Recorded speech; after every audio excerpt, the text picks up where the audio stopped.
Either we're gonna laugh or cry. Did we fall asleep now? I mean, I got an hour and a half of sleep.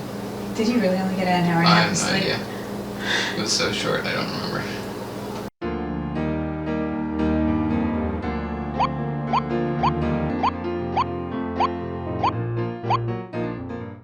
Hey, welcome back. I'm Deb.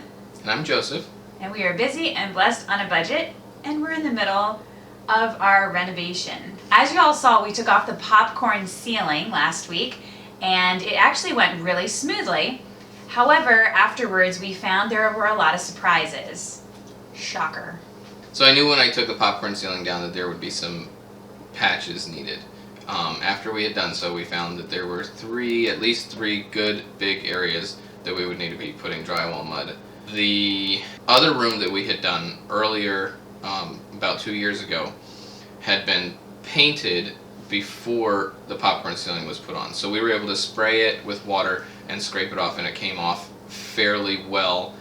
And all we had to do was do like a light sanding on the ceiling, and then we could paint it and it was ready to go. We were hoping that's what the case would be here, but they had just put the popcorn ceiling on top of the plaster, so it adhered quite well. After scraping it off, we took a couple days with other stuff we were doing, and we started discussing how we were going to move the lighting further out in the living room, because the living room only had lights on one end. We were thinking originally that we would just fill in the spots that needed it, and then that would be good, maybe a little bit of skim coating, but we were not planning to skim coat the whole ceiling. I'm an okay drywall mudder, but I'm not interested in taking on that project, and I don't think my wife wants that much sanding. So after a lot of suggestions from different people and looking at some different ideas, we decided that we wanted to move the lights and replace all of the fixtures. Now our decision was what to do with the ceiling.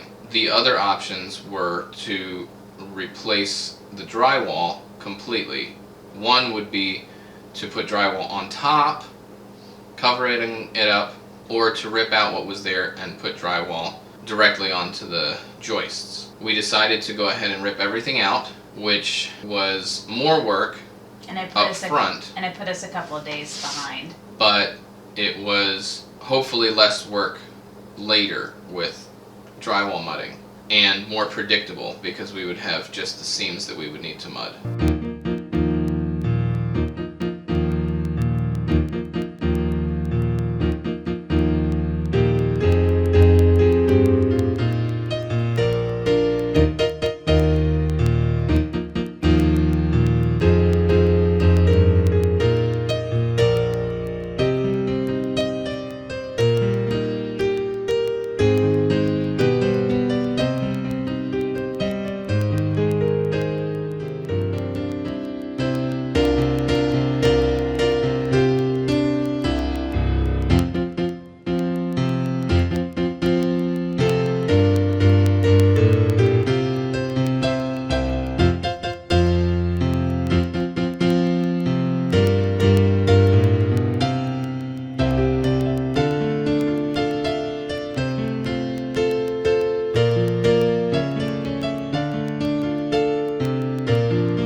So we got the ceiling out, and now we have to go through and take out all the nails and pull out the really old yucky insulation. We have a bunch of friends and family coming to do the drywalling with Joseph, and so we need to have everything totally ready for them when they get here, including we need to get all the insulation in the exterior walls too.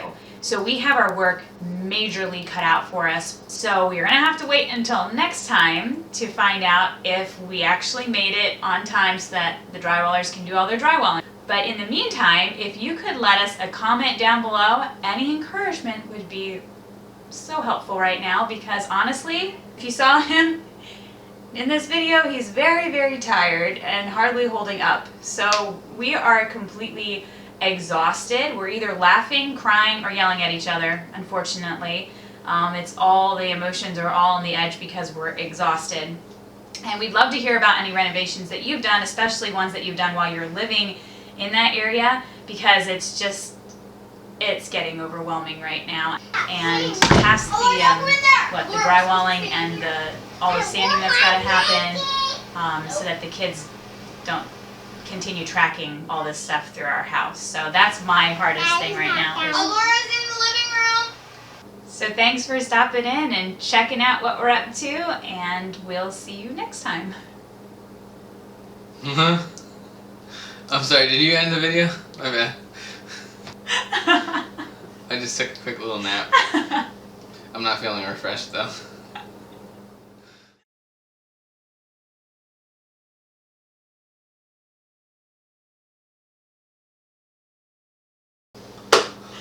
Hi, welcome back.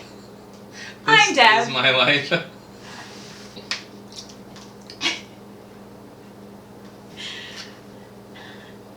I'm happy to sleep. Come back to me, babe. We knew that there were some areas that needed to be redone.